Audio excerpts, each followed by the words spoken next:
Hey, let's talk about some Christian filmmaking.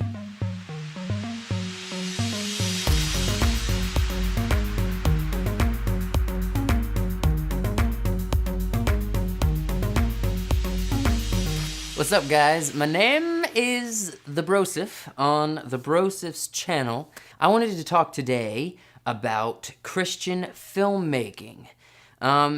I have done one session on this where I sort of presented the definition of a Christian.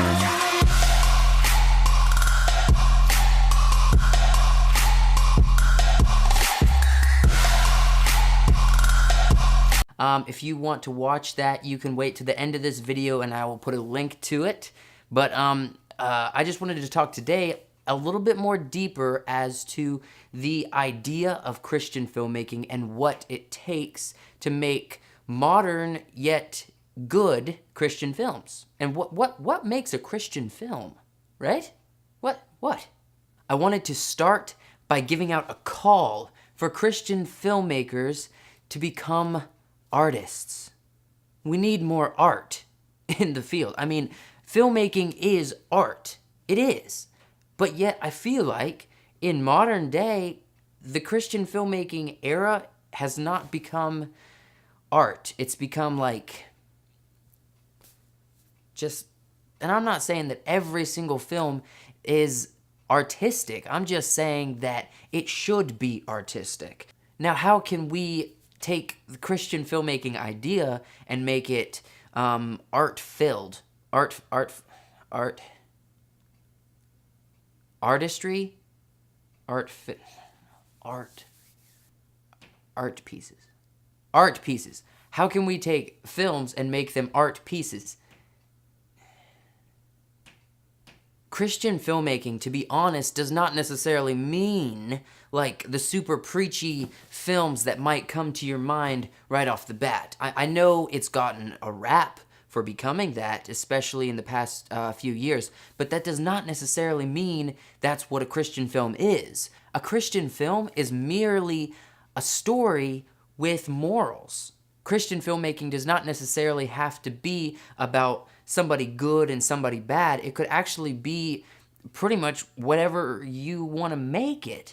Whether it's about good or bad or a story that's kind of abstract, it can be whatever it is. Christian filmmaking is not have a very narrow definition, even though some people might say it does. A Christian film doesn't always have to be about very, pointed Christian topics. It can be something that's kind of not even related to it, but has morals. And at the very same time, they need to be artistic. But artistic with boundaries. By boundaries, I'm talking like language that is in the film, colorful language, or, immoral things. You know what I mean? Not necessarily that a dark side of the world can't be portrayed in the film, but if you put a positive spin or an attractive spin on something that is obviously not upstanding, then that's where you start getting out of the Christian filmmaking idea. It is merely stories with moral boundaries and at the same time moral messages. Let me give you guys a personal example of a film that I have recently made. I've told you guys about, Path to Crimson. I'm going to tell you a little bit about the moral idea of the story to give you guys a better example. Path to Crimson is obviously like a really dark Western kind of story. If you haven't already seen it, go take a look at it. Just type in Path to Crimson and you'll see it come up.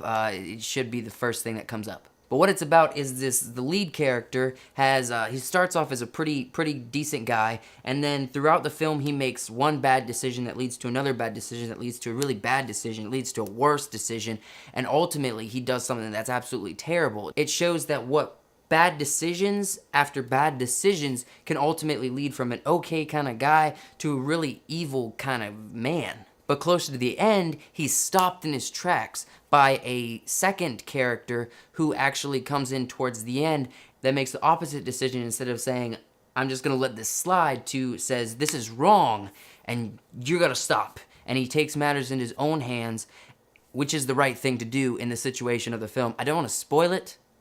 I hope. it might be a little spoiled. I'm sorry. Maybe just pause this video, open a new window, and go watch the movie. Come back to me in 45 minutes, and I'll finish this video. Go. You're back. All right. Well, listen. As you saw at the ending, right?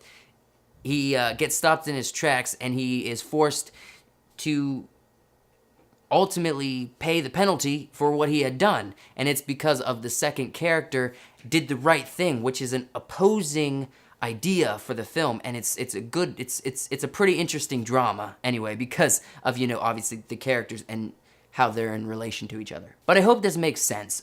Christian filmmaking should be artistic. It should be beautiful. It doesn't have to be a super preachy film. It can be whatever story you want. It can be anything. It just needs to have a basic moral to it, I believe. Just because you want things to be uplifting and you want life to have meaning, but at the same time, it has, boundaries in accordance to what is kind of obvious.